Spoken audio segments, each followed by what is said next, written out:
pleasure to welcome Michael Vance Gurley to the podcast.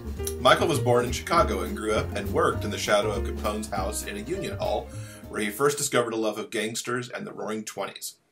Michael has worked with special needs children for nearly 20 years, and his work with young adults led to a love of YA books, but he was raised with classic horror, beat poetry, and comics. As a winner of a Pitchapalooza author event, Michael received some helpful guidance for his first novel, The Long Season, which is among the best books I've read this year.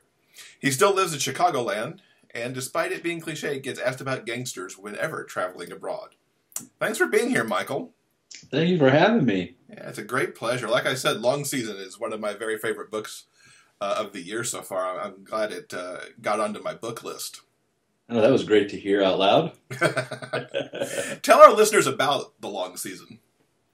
Well, and again, thanks, Jeff, for having me here. It's exciting, and especially it's exciting because your hat trick book. I've only read the first one, and I'm can't wait for the rest of them. It's so incredible. It's nice to be compared to that book, among others in our field. But that's a very good book. So kudos to you on that as well. Thank you for that.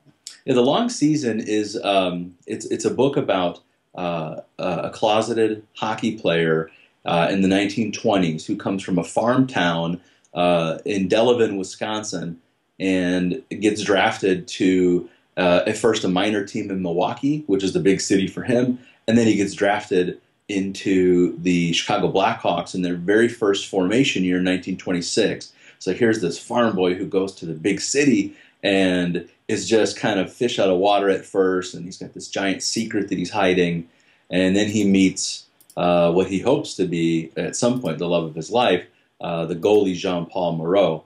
And we learn about his journey in a relationship with Jean-Paul and what's that like in the 20s for gay young men. Are there places for them to go, and what will they do, and can they even have relationships, in a very closeted world? So that's the crux of the story, and it follows them through an entire year of hockey, the full season, which of course is the long season, because as any hockey fan knows, hockey has actually a very long season, and then it has a second season, which is almost as long in order to get to the Stanley Cup. Mm-hmm.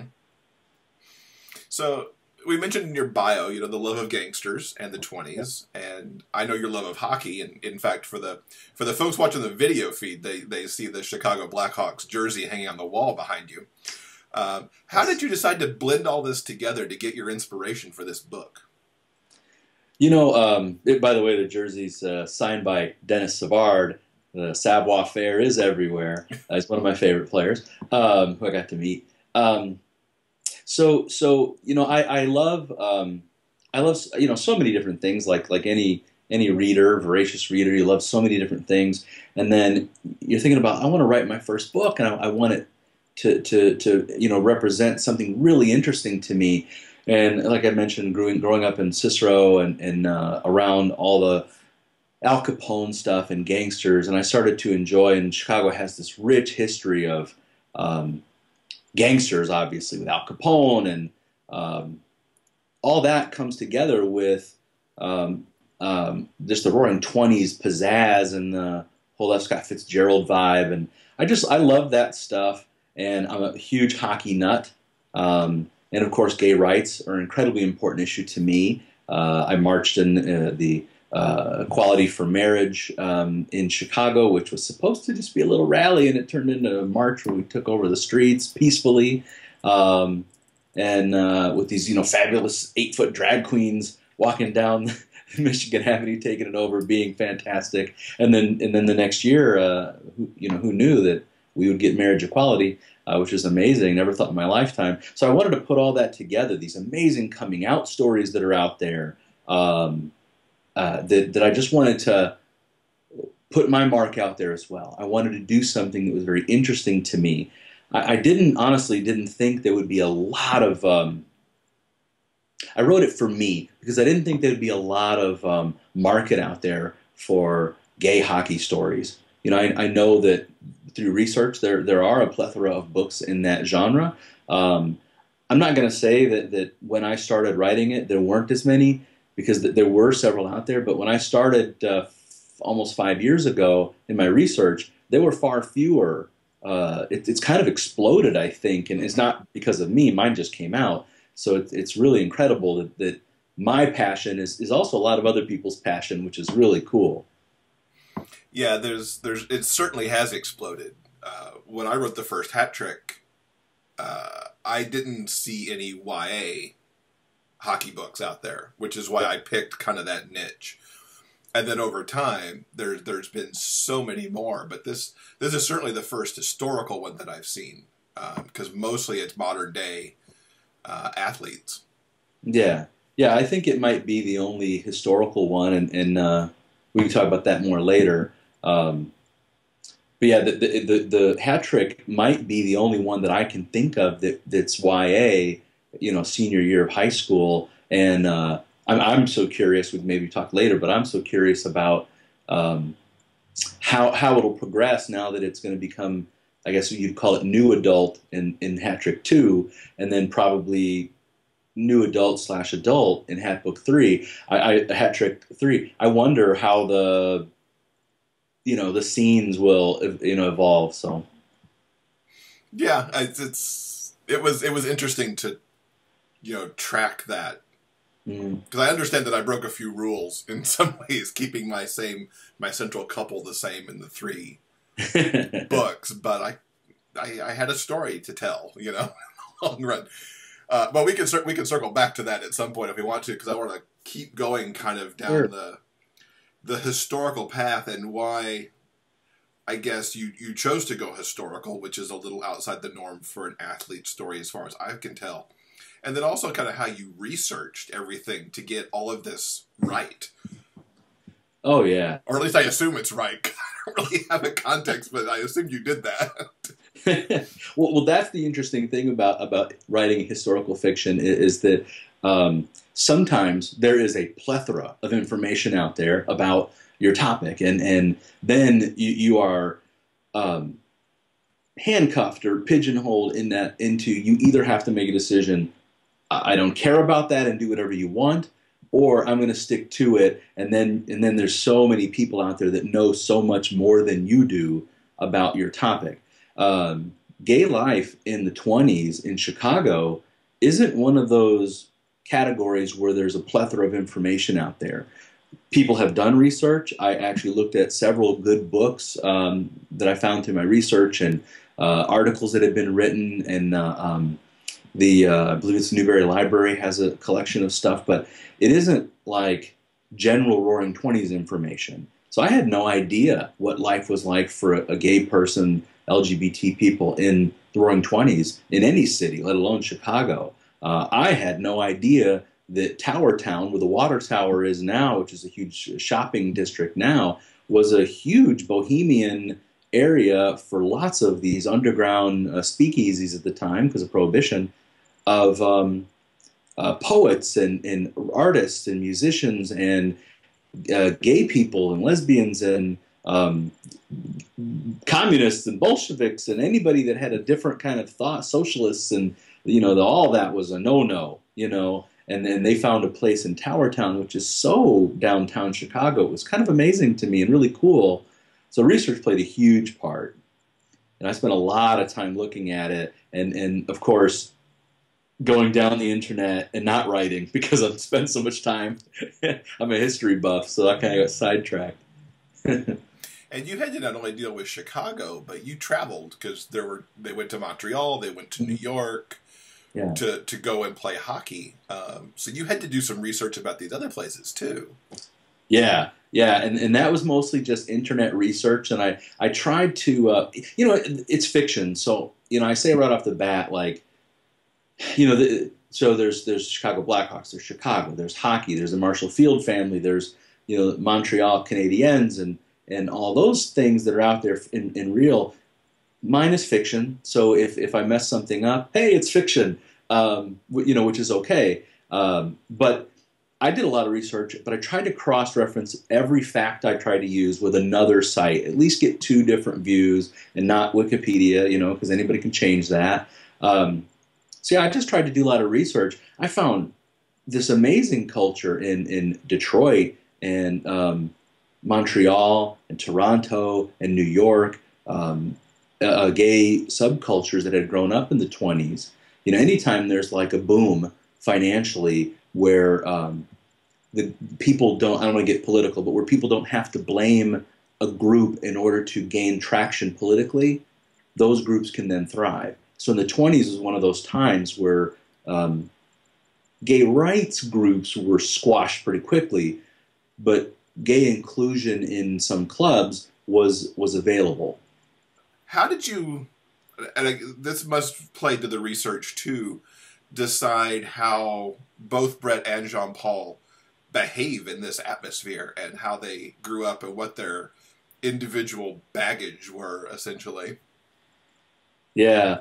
You know, I think maybe if I'm reading you right, the root of the question is, like, how did I decide how they would behave? Sure, that's a much better way to put it. Well, I mean, your sound is so much more intelligent, but but you know, the thing I found, and I don't know if this means I'm a good writer or I'm pompous, I'm not sure, but I feel like that the characters, when you start to develop them, if you really have a good fleshed out character, they start to tell you what they're going to do. They start to tell you what they wouldn't do, so that you're not writing something that's against their general like makeup. They have to surprise you as well, like any human being can go against type.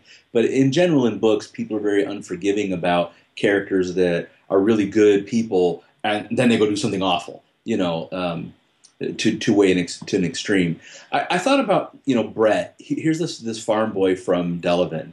And, you know, Delavan, by the way, was a circus town in the 1800s. Huge. P.T. Barnum got named and started there. And it was a winter place where they all came because of the food and the water and the vast fields and things for the circus animals. So it's this huge circus town, which ended in the late 1800s, and I lied and made it cross over with my story, of course. But you know, hope they don't haunt me for that. But so here's this guy who's a farm guy, circus town, has some culture but not a lot, and then boom, he's in this giant world. Professional sports with a microscope, newspaper people all over him, and first year, so there's a microscope on that, and he's got to do well. And then he could lose it all by being gay, and then he goes to gay clubs. And there's a scene in the book, the first one he goes to, where he has a meltdown. I don't think that's a spoiler to say he has a meltdown. And I think that's a pretty accurate view. I think of the show Queer as Folk, where Justin goes to his first gay bar, and he's out on the street looking at everything, and you have this like zoom vision, and he like freaks out at first, like he's not sure what to do. And I kind of envision that for Brett. And Jean-Paul is the other side. He's been in it for 4 or 5 years. He's about 25, so he has more experience with it, and he's maybe a little bit too cavalier about his love life and that. So they interact differently in those clubs. One is shy, and the other is dashing, and he owns the place. Mm-hmm. Exactly. And then, of course, there's, you know, as they kind of push and pull on each other through the book, too, which I thought made their romance, or their attempts at romance, you know, quite an interesting read, because it wasn't just two gay hockey players coming together. It was a very different experience, very different expectations as well. Yeah, I think, you know, I compare them, which, you know, I read Hat Trick later, but I compare them, you know, Simon and Alex, who, you know, when they go to their club, they're like, ha, it's like a whole new world for them. And they're both ready for love. They're both ready for a relationship in their life. They're maybe freaked out about coming out and freaked out about what could happen, but they were like emotionally ready for that. And Jean-Paul isn't. And Brett maybe is quickly. You know, sometimes you forget that when you're reading a book, the age of the characters in the book, and you're like, oh, they would be much more cautious than that. Like, not when they're 17, they wouldn't. When they're 17 or 18, they're going to make dumb mistakes, like come out in front of a very homophobic father. You know, they have all this data that says hide, and they come out anyway because, you know, kids are brave and sometimes foolish, you know, and sometimes those are the same thing. You know. Yeah, exactly. You know, the idea for the long season a lot of people ask, like, where do you get your idea?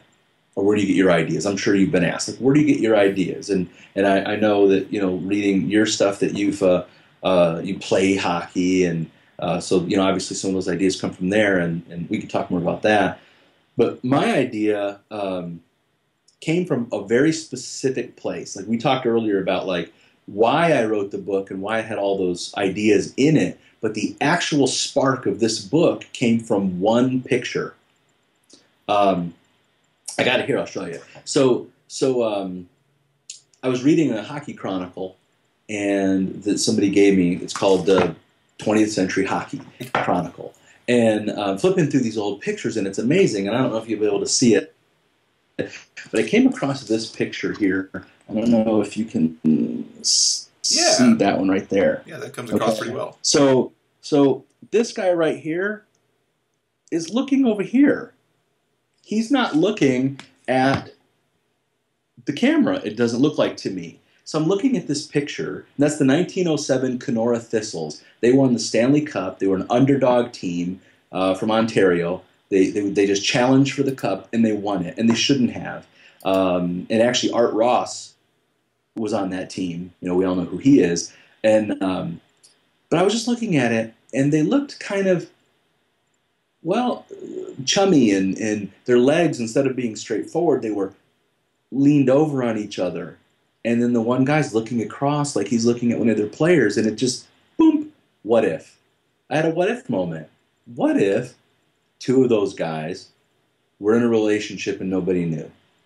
And I spent 6 months writing that story because it was just powerful to me. Back then, it wasn't a selfie nation. Pictures were planned out where you position yourself. They took a little longer to develop. So people didn't just, hey, and they pile over each other.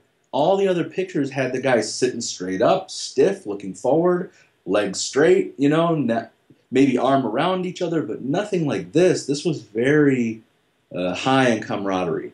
And it just, I don't know, it sparked me and made me think, like, what if they were gay? What if a couple of those guys were gay? Which I have no proof of. Kenora fans, don't send me hate mail. I have no idea. And I could have wrote about those guys. Art Ross would have probably been a little tricky, because he's got the scoring title trophy named after him. Everybody knows his name in hockey. But I don't have a connection necessarily with Kenora, so I had to move it to where I do, of course, Chicago. It's interesting you talk about the spark, because, you're right. The hat trick books do have the spark of, like, the what if, because I was doing some very early morning hockey practices for a number of years, and I got to know this trio of guys. They were straight out of high school. They'd played high school hockey, and now they were coming to this practice just because their coach was doing it. And the more I got to know them, the more I saw the bond that these three had, and how tight and how just fluid everything was. And I was like, what if two of them were gay, and the other didn't know it, and their team didn't know it? Yeah. And there was born the trio of Simon, Alex, and Jackson. Yeah. Got to bring up Jackson, really? Sorry. All right. No spoilers. No spoilers, sorry. Well, that's kind of cool that you fictionalize these people that you actually knew and met. That's interesting. And heavily fictionalized. Yeah, because this trio isn't gay at all. It was just like, well, what if tight friends, Yeah. What's the reaction to the book been? Particularly locally, since you're right around the corner from Anderson Books and where it all started. Yeah. I think it's been really good. Anderson's Bookshop asked me, Becky Anderson is a wonderful bookseller and supporter. Her and Anderson's Bookshop have donated to Youth Outlook tremendously in the past. It's an organization I'm on the board of directors for that helps LGBTQ plus youth with drop-in centers and community outreach and education programs. So she's been really helpful donating things to our charity auctions. So I've been kind of connected with her since I won the Pitchapalooza and got to talking about Youth Outlook and all that. So they've been really great. So they said, hey, host your book release party here. And I said, there's no other option for me. That's exactly where I wanted to do it. And I had over 110, 120 people show up. they sold 120 books, and I signed all of them in one day, which was a lot of work, but it was so much fun. And I did a talk and a book reading, and it was well received. And there's a book trailer, which I know was linked on your a review of my book, I believe. But there's a book trailer, which I had so much fun writing. I think it's been received very well so far. I've been surprised with some of the how this sounds, but I've been surprised a little bit by so many straight people have said your book is amazing. That we really loved it, and that makes me so happy because people across genres are reporting that they like it and they're interested, and they're like, "Oh, Brett is such a this," or Jean-Paul, that cat, and all that. And I'm like, wow, that's really great. And I wonder about the love scenes in there, and I wonder like how that went across when they were reading it. But the other side of it is like on Goodreads and Amazon, I'm getting really good reviews, and there's a couple not so good reviews, and that's okay. And it happens. It does. And a friend of mine told me, he's an artist, an architect, and he told me, I birthed this piece of architecture. It's my baby, and it's mine. You can't say anything about it until I give it and it's done. Mm-hmm. Then it's no longer mine. It's theirs, and everybody interprets it how they want to.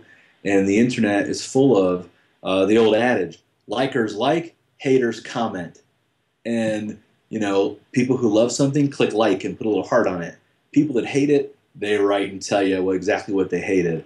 And it was hard. The first couple were hard to read. And I taught myself to limit my reviewing to like 10 minutes a day tops if I even look at something. Oh, new review, good, I'll glance at it, breathe it in, breathe it out, and move on. If something sticks, I'll use it for making myself better. I mean, if something really clicks with me, my friend RJ published a game called Dragon Farkle, and it's out there now, and it's really fun, and I helped him with some of it, and it's been really well received. He told me that he went like obsessed with reviews at first, and then he said eventually he had to just let it go and limit 10 minutes a day in the morning before work, turn it off, and that's it. You can't let it drag you down because, likers like, haters comment. We've talked a little bit about, my hat trick book, especially the first one versus Long Season, and looking at contemporary romances and expanding it out a little bit. Like Serena Bowen's got the Him and Us duo with that she writes with L. Kennedy. She also wrote, Serena also wrote The Understatement of the Year, which I know you haven't read it. You really need to.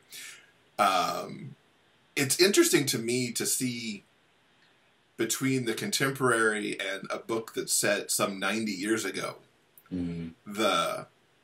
how much some things have changed and how much some things really haven't. Whether it's in terms of just being gay and out, or more specifically being gay inside of sports. Yeah. How do you feel about that? As having read some of these and also written your own now. Yeah, earlier you had asked about why historical fiction and not contemporary, and it's a conversation that I had with my publisher as well. Like, because you really should be challenged on all of your ideas so that you make them thoughtfully. And there are so many things about the time of the 20s in historical fiction about gays and that are relatively similar to like the 2000s going into now, the kind of boom in the start, although back then it sort of collapsed, and now we're seeing it continue to grow, and there's opposition to gay rights and LGBT rights, but it's generally becoming much less favorable to be anti-LGBT than in the past. So hopefully that continues, right? But the contemporary ideas, I'm like reading in Hat Trick, where I think the team's response, hopefully no spoiler, but I think the team's response and maybe the group, the society around Simon and Alex, their response is, I feel most contemporaries, is different than it would have been if the Blackhawks were to find out earlier in the book that, that these guys are gay.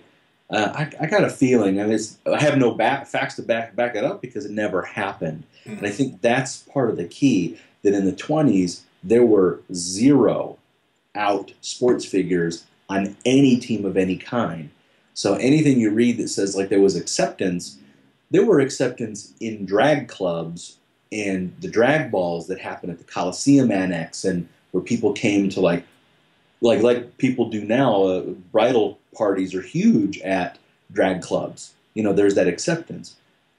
There's also more acceptance now outside of those clubs. Back then, it was, you got to be careful. You could lose your job. You could be killed. It could be, anything could happen. And the further away you went from Tower Town, exponentially less safe. So I think the contemporary stuff, there's so much similar to that, because depending on where you're at in America, depending on how far away you are, if you're in a red state or a red county, highly conservative values, it could be less supports for you, less knowledge. There are still many places in the United States of America where it is very dangerous to come out. So that's very analogous to my story in the 20s, that danger. So for me, writing about the danger isn't a thing of the past. It's still there. And some of those kids need to grab that book and go, I relate to that. Mhm. But I think I can make it out, And then they read like Hat Trick or Him, and which is a great book. I haven't read Us yet, but Him was very good. They give you such hope and such idea of what can happen, which is, by the way, happening in society. Because look at the You Can Play Project, Sure. and the Pride, I forget the name of it, the Pride Tape Project, where they're selling hockey tape. Right there you go, awesome, on your shirt, which is amazing. And if you can play is such a great idea. Yeah. That could not have happened in the 80s and 90s. It couldn't have. People weren't ready for that. We need an NHL player to come out, and there's lots of gay NHL players. There are, and they've said it. People like Michael Sam on the where he ended up. Well, he ended up out, but he was in St. Louis, I think, for a little while, and then went to Montreal to play in the Canadian leagues for football. He said he had lots of calls from other gay players, but they were all in the closet, and they thought he was brave, but they wouldn't come out. And I just feel like it's time. Gary Bettman, I'm pausing for people to boo, but Gary Bettman, the commissioner of the NHL, he released an article not too long ago where he said the NHL is ready for a gay player. Come out if you want to. Yeah. When I was a kid, oh man, that they would never even said it. So you mentioned you're writing something now. What is coming up next for you? My next book, I wanted to challenge myself to do something more or less completely different. I've written a draft for a kid's picture book that's not LGBT themed. It's bullying themed, which is everything themed, really. And that's, my special needs background. That's very near and dear to me. So, and that is an adaptation from my One Angry Koala comic book that I wrote and sold really well. I turned that into a kid's picture book. So I'm working on that. And then the novel that I'm writing is a steampunk young adult novel with gay LGBT characters in it. The two main characters are both gay. So I'm working on that. That's set in Victorian era Ireland and England. It's steampunk, sci-fi versus magic. Whole world building, so it's very different than historical, because although steampunk is historical enough where there's so many steampunk fans that you can't mess around with their playground and change things too much, because this kind of has this set like it really happened almost feel to it, which has been amazing. Flying ships, and I've learned so much about seamanship and names of masts and all kinds of all that stuff. But I'm trying to be as realistic about it as I can. The difference with this one is I am not overburdening myself with the research for the first draft. I'm going to go back in the second draft and add more research-based stuff. So I started writing it in NaNoWriMo, National Novel Writing Month, where I believe we connected doing that. And I failed to finish it during that month, but it gave me almost half the way there. Nice. And then I've been working on it ever since. And I promise that I will finish that draft before NaNoWriMo this year, before November 1st, and get that working. Cool. So, and that's going to be a trilogy, the steampunk book. Okay. It's planned. Then maybe a long season sequel. I don't know. So we should tell people before we go that we've teamed up for a giveaway. Yes. So there's going to be a raffle copter on the show notes page that folks can enter to use to get the chance to win. The prize will be a copy of your ebook of the long season, as well as an ebook of the first book in the Hat Trick series. And then they'll just have this look at young hockey players, past and present. So anybody who's interested can check that out on the show notes page. And I appreciate, Michael, that you offered up a copy of your book to our listeners. Absolutely. I'm proud to have it next to Hat Trick. I really did enjoy that book. So what's the best way for people to keep up with your work? MichaelVanceGurley.com is a great place. Facebook.com/TheLongSeason is a great place because as I go into something else, I'll make announcements on that. And find me on Facebook and try to friend me follow me on there is a great way. Those are the two main things right now. Awesome. All right. Well, Michael, thank you so much. It's been a blast talking to you. Thanks. I've had a good time. I appreciate you having me come over here and join you on the interweb. Hi, Jeff here from the Big Gay Fiction Podcast. I talked with debut author Michael Vance Gurley for episode 42, and we talked far longer than we could fit into the single episode. So, here's the rest of our interview where we talked about plotting versus pantsing, the Pitchapalooza he participated in for the long season, his editing process, some advice for first-time authors, and of course we talked some hockey too. So, here's the rest of that interview, and if you missed the first part in the main episode of 42, go back and check that out. For this book, you had all this research and all these story points. Did you ultimately plot it out, or did you kind of pants the writing? Which way did it go? I like the term "pants the writing." This is my first novel. I've never written really anything beyond the length of a comic book, which I've written a few of those. And I decided I'm going to look on the internet for how to write a book. How do you go about it? Because I had this idea in my head. I wrote the whole story out in terms of ultimately where we were going to end up. And in sidebar, my characters changed my ending on me. They wouldn't do in the end what I had originally thought of 8 months beforehand. So that was kind of an interesting thing. I had to change my ending, and hopefully it's better than it would have been. I think it is.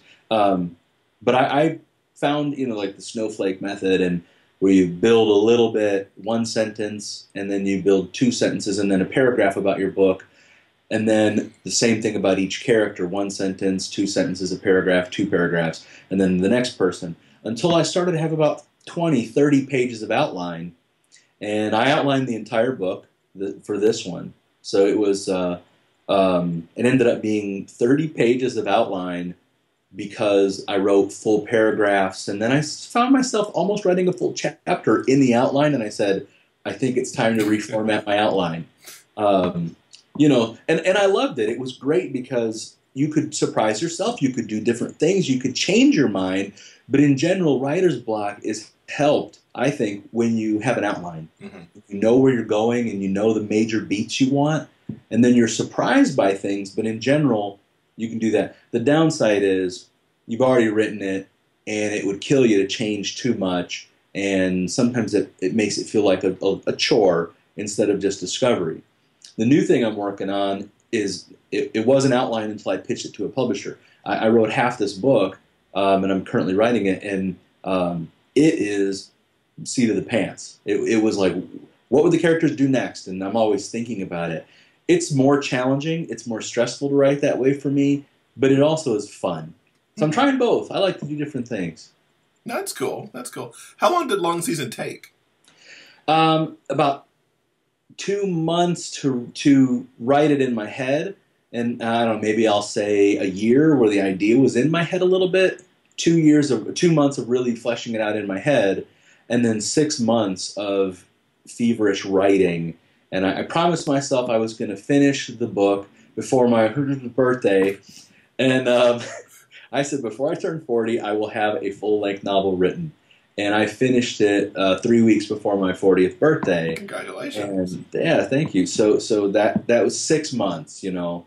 So tell me about Pitchapalooza, because I don't know about this, and how that helped shape the book into what it is now. Yeah, Pitchapalooza is an event held, I don't know how often, probably every 6 months maybe or so, by Ariel Eckstedt and David Henry Sterry. And he's an author, and she is an agent working with an agency, and they're married, and really nice people. And they have a company called The Book Doctors, and their mission is to help people navigate self-publishing, finding an agent, or going with a publisher. So they host these events called Pitchapalooza, and David says it's like American Idol for books. And they come to a bookstore or something, and they sell their how to get published book, and people in the audience can randomly get a number assigned, and if you're lucky enough to get called, out of like 150 people in the audience, they pick about 25, you get to pitch your book, and you get 60 seconds, and they said, we will cut you off at 60 seconds, so make sure it counts. And if you win, you get their help, their mentorship, pretty unlimited mentorship from them, and then they will introduce you to an agent or a publisher. And I thought, wow, this is Anderson's Bookshop right around the corner from my house. I need to do this. So, of course, being the research guy that I am, I didn't just waltz in there and wing it. I practiced it and punished my friends by making them listen to my 60 seconds over and over and over, and made a sell sheet and had it all on the iPad and ready to go. And I went in there, and I was lucky enough to win it. It was really exciting. There were a lot of great pitches that day, and I won. And actually afterwards talked to them for a long time and made friends with one of the other guest judges, Andrea Beatty, who really helped me out afterwards as well. So I kind of gained 3 mentors by winning this contest. And in publishing, that's a huge push, push forward. When you get people who can navigate, they know the pitfalls, they know how to treat people and all that, and they can bestow that to you. It was really helpful. And then eventually the Book Doctors hooked me up with Bold Strokes Books and an editor, and it just made my book tons better than it originally was, I hope, anyway. And Bold Strokes, it was great. They had that connection with them, and all that did was kind of put me in the front of the line, and they still had to evaluate me. And they said, it could take, as you know, in publishers, we can get back to you in 3 months to 6 months. And I was like, but that's standard in publishing. And about 2 weeks later, I got a contract in the email. Nice. Oh, wow, it's crazy. Yeah. So they helped a lot. How was the editing process for you? Because there's always, you always hear like, I don't want to hurt my baby. And the flip side, it's like, it always makes it better. There's the people who embrace the editing and people who are like nervous about the editing and don't want to hear about the editing. The Book Doctors researched and they helped me find editor in LGBT field, somebody that I wouldn't have to overcome any hurdles with, So they found Jerry Wheeler, who is it sounds like he's pretty famous in the editing world. He works with Wild City and Bold Strokes Books and Lathe Press, among others. And he's just a great guy out in Colorado. Anyway, he looked at my stuff, and he reworked my 20 pages for a lot of pitches to agents and publishers. And after the first, I think he edited the first 10 pages for free to show me what he would do, I think. And I got him back, and I was like, wow, it is so much better than it was. And maybe I'm not as good a writer as I thought, because when you look at all the red marks all over it, basically like, wow, my Microsoft track changes. Yeah. But I really loved that process. He became, or maybe he was, I don't know, but he became an expert in anachronisms of the 20s, and he would call out all my inappropriate usage of time slang and to sharpen me up and really challenge me. And each process delved just a little bit further into what could be better. Your general, each pass takes a little bit of the crud away from your book.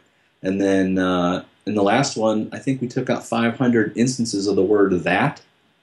And I couldn't believe that I used the word that so many times.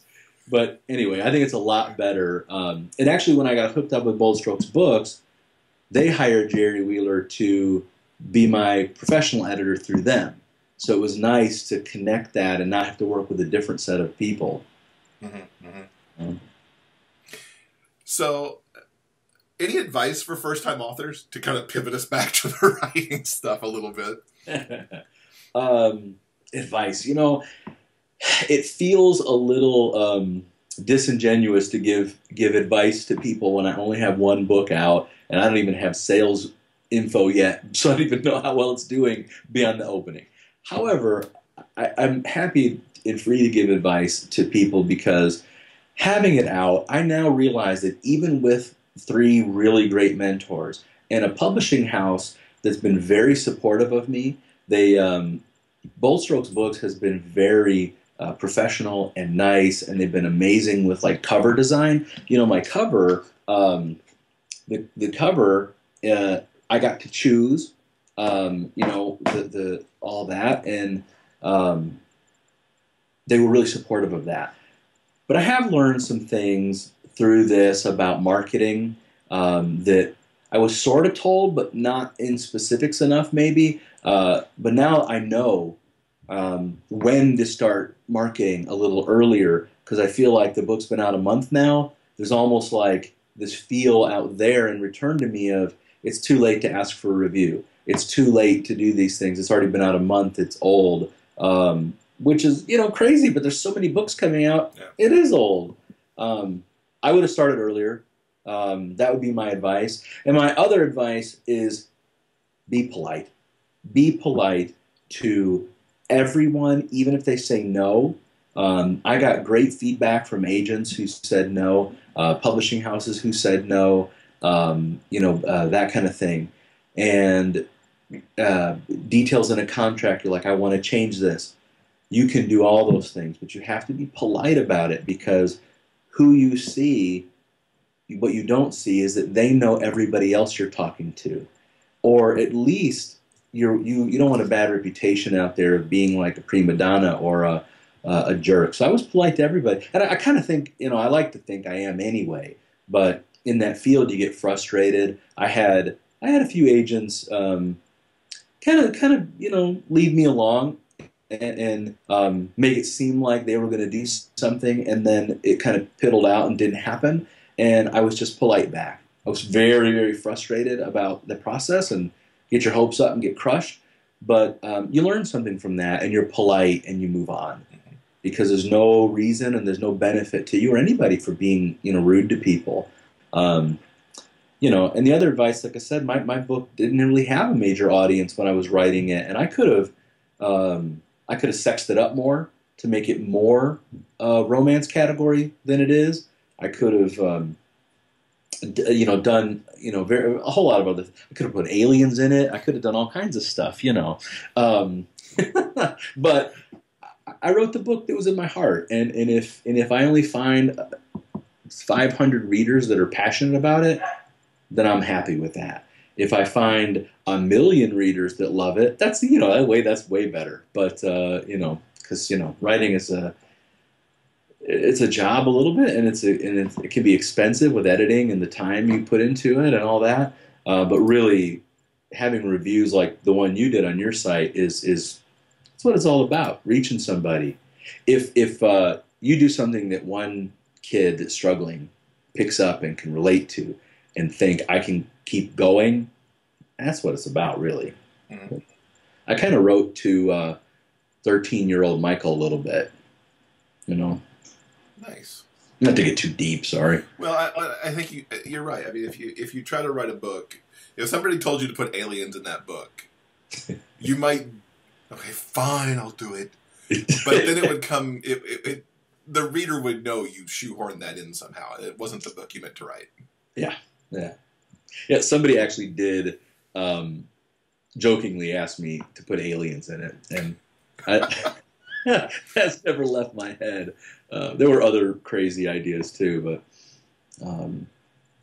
I love supernatural stuff, and I wasn't writing a supernatural book, but there is a chapter in Halloween where they go to a seance, and I got some advice to take it out, and those are people who know anything about the 20s and research back then, like Harry Houdini, greatest escape artist of all time, was a huge investigator of the paranormal, and he would go to hundreds of seances and magic things and debunk them and find ways to prove them as charlatans, because in the 20s people were like gaga over the paranormal, so it had to find a place in my book for me, and I hope that scene worked. I enjoyed it because it didn't feel out of place at all. Good. Yeah, Thanks. Halloween. Sure. Yeah. So we got to talk a little hockey. Before we wrap up, of course. So obviously, favorite team is the Blackhawks. Do you have others that you follow? I've always liked the Red Wings, and I think that I knew I liked you for a reason. I don't know. I look over my shoulder because I'm in Chicago. Chicago Blackhawks are my team. I love the Chicago Blackhawks. It's kind of those things as, do you love them because you're in that city? Well, you can't really answer that, But I've always liked and respected the Detroit Red Wings. I loved the Sergei Fedorov years. Oh, man, him and Nicholas Lindstrom and Stevie Y, Steve Yzerman. I mean, talk about amazing elite level players. And I met Dominic Hasek once, and real nice guy. So I loved that whole era of the Red Wings, and with Scotty Bowman, they had this like, I don't know, this dynasty, right? So you got to respect that. I've always liked Colorado Avalanche back in the Patrick Waugh, Joe Sakic, Adam Foote, those days. I loved way back then Milan Hajduk, and that was like a dream. Sandis Ozolinsh. Back then, that was like an unbeatable dream team, and they won a couple of cups. They were amazing. So I love those teams. There's some players, that I'm more of a fan of finesse and scoring and goalies than I am of bruisers and the big defensemen who are bruisers and battlers and fighters, and Bob Proberts and Ty Domi, and I just never got into that. If I want to see boxing, I'll watch boxing. I like hockey. I know that that's part of the game, but I'm not big into the fighting part of it. And on the reverse side, who I've never really liked much? I'm going to say it. Wayne Gretzky. I just never got into it. He's the most amazing player that's apparently ever lived, but I don't know. I don't know. Never got into him. I don't know. I was into that. And I really I appreciated the time he was in New York a lot. It was the only time I could deal with the Rangers, really. Be able to be a fan of the Rangers. With Gretzky, it felt like, there's no doubt that he's going to be amazing. When Mark Messier wins the Stanley Cup, and that's one of the most iconic videos in the history of the NHL, when he wins the cup as captain and he goes to pick it up and he's shaking and screaming and crying, that's what hockey's about. Well, yeah. I mean, you're absolutely right about that.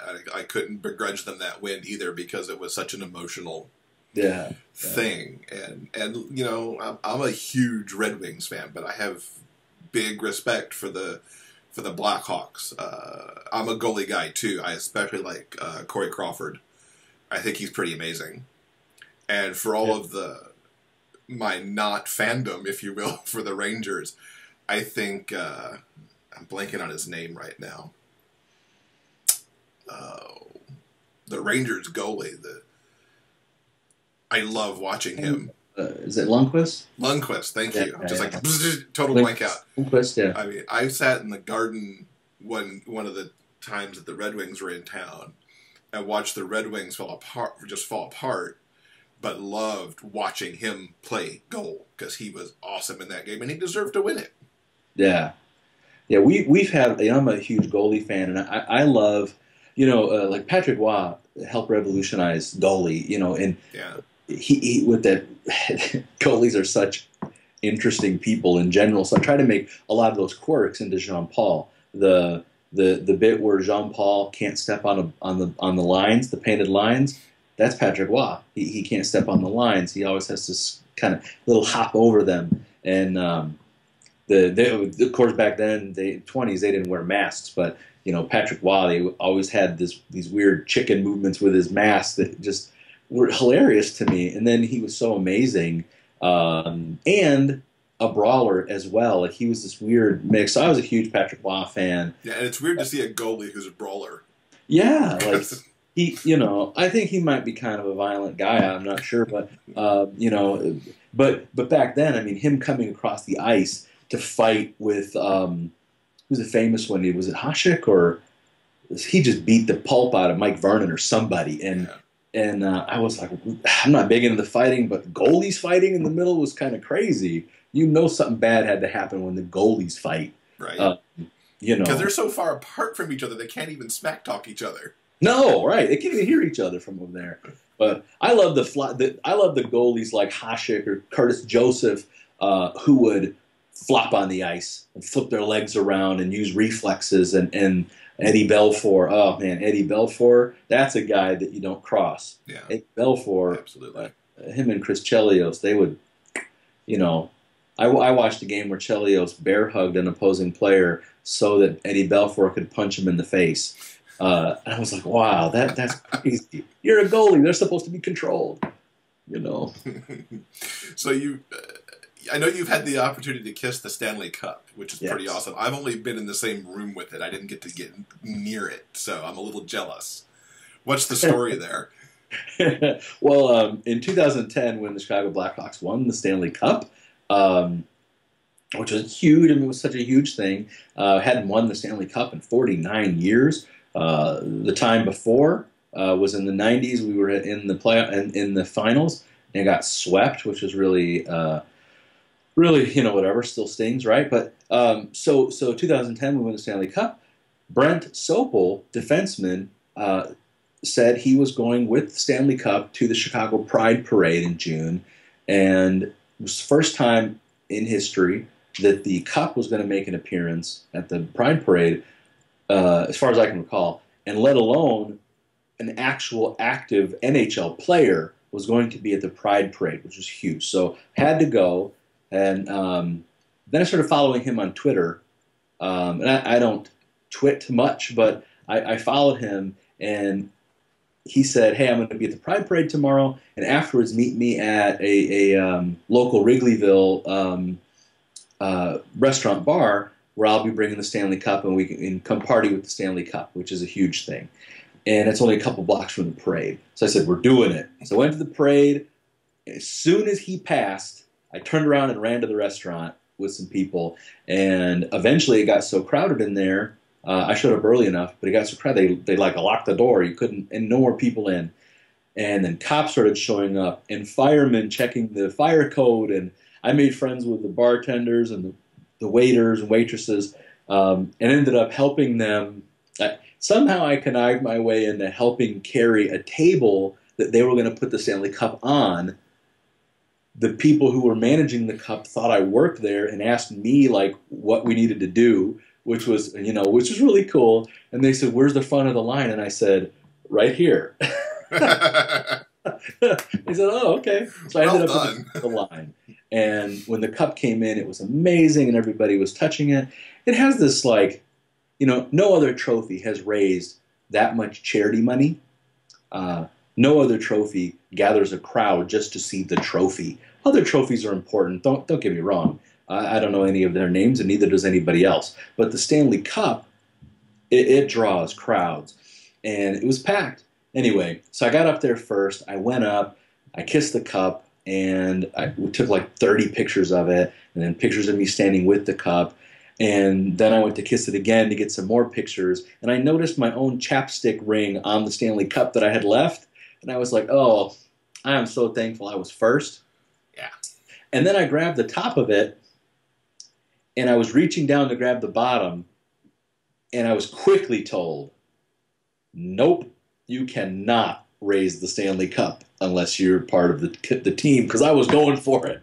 Hey, at least you went for it, right? And they said no, so I respected that. And it was an amazing thing. I haven't chased it again. You know, I've done it. I know Blackhawks have won 2 more times. We're going to win a couple more times, I think. Oh, yeah. Maybe next year. You know, it's a great team. So I'm not going to chase it anymore. I had my thing, but if it's around, I would. I'd love to lift it up, you know. I mean, I think it ties back a little bit, too, to exactly what we were talking about not just contemporary fiction, but like the world we live in, because, you know, You Can Play was around 2 years, maybe, at least 1, maybe 2 before Sam came out and was getting ready to draft into to try and draft into the NFL. Yeah. And it still failed for him. You know, and I think I've read, in some places now where he looks back and was like, maybe I shouldn't have done that right then. Yeah. And I think you look at the NHL says they're ready, and You Can Play is out there, and all those hockey teams, and you know now it's beyond hockey the support that gets, but people are still scared. Yeah. To do it in the same way that Brett and Jean-Paul were a little scared, in the same way that Simon and Alex were a little scared in the beginning to come out to the team. Same thing you see in Serena's books and some of the other books. Yeah. Someday. I think like Jason Collins in the NBA, you know, not to say that it was safe for him to do so, but here's a guy who is a journeyman. He's been on a lot of teams, and he's at the end of his career, and he knows it. So for him to come out, it's a little bit safer. It's still brave. Yeah. But it's a little safer. Like, I can't remember, I want to say Don Amici, but I know that's not his name. Basketball player that came out after he retired. That might have been his name. I know who you're talking about, though. It might have been. It sounds like a famous actor, but anyway, it's brave enough to come out and to try to lead the way post. But yeah, Michael Sam coming out at the beginning, you know, when you're the defensive conference champ and you get drafted way down the line and then you don't make it and you're in a practice squad and you're out, yeah, I don't know if that was talent related. You know, right. I worry about that. Yeah, exactly. They tried anyway, and I think that's huge. And maybe it'll happen.